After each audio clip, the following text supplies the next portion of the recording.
So you have been writing a research paper and you are ready to go. You have all of your quotes and you're excited to use them. You think that they're brilliant and they're fantastic, and you're trying to build your paper around these quotes.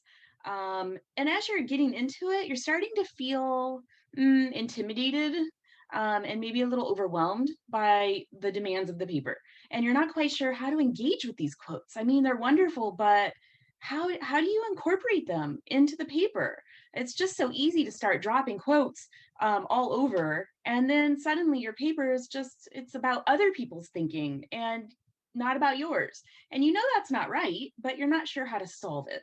And so I have this wonderful diagram that shows how to structure a paper. It's simple, it's fun, and it's how to use those quotes meaningfully, but also show your own thinking about the quotes, which is what your instructor is really going to be looking for.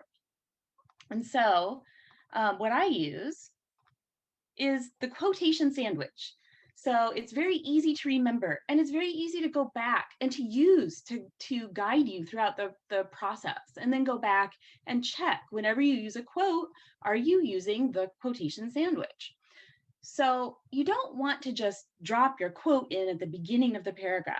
The first thing that you're going to want to do is introduce the quote. And the strongest way, right here at the top of the paragraph or of the sandwich, the strongest way to introduce the quote is to use what's called a signal phrase. And a signal phrase would be something like, according to Dr. Dwight in her paper entitled, or in her article. So these phrases are a signal that you're leading into a quote. You're not just starting with the quote. It's not just bam, there's the quote. But you want to set the stage for the quote. And so that's the top part of the sandwich. And that's that signal phrase, is a lead into. And then following the signal phrase, you are going to want to use a marker verb. So that's going to be a word like she argues, asserts, claims, implies. These words that show what is she doing when she's saying this. What is she saying? Is she arguing something? Is she defending something? Is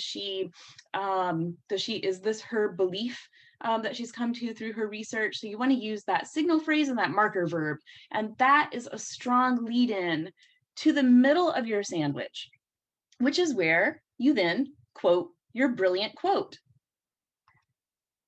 And so what you want to do is you want to make sure that you use quotation marks around that quote and use the author's exact words. Also, you want to make sure that when you use those quotation marks and you're in those exact words, you want to make sure that you're citing that source according to the style that you are using. And so that's the middle of your sandwich. Now you've got your brilliant quote. You've led into it, you've introduced it, you're in it, but now what? Well, here's where a lot of students, they abandon their sandwich, and the sandwich falls apart because they don't put the bottom layer on. And that's what holds the whole thing together. And that's where you explain what the quote means. And I'm going to say that this is the most important part of your paper, of each paragraph that you write. While it might be tempting to think of the researchers and the research that you're gathering as, the most important part because these are the authorities, but actually what your instructor, what your professor is looking for is, what do you think? What is your interpretation? And so you want to explain what the quote means. So you demonstrate at the end here, at the bottom of your sandwich, you demonstrate your own thinking about the quote. You interpret it using your own words. And this is where you get the chance to shine. you get the chance to show that not only have you understood the materials, the research that you're engaging with, but you have your own thinking about it. And that's what stands out. And as a thinker and a writer, you want to get braver. You want to take intellectual risks. And what I love about the quote sandwich is that sometimes you're not quite there. You're not confident enough yet to just, start doing your own thinking. But you also don't want to rely on, just using quote after quote after quote. And so the quote sandwich helps you. It's like that safety net as you write your paper. You can go back to this. Am I introducing the quote before I drop it in? That's the top part of the sandwich. Am I then quoting the quote?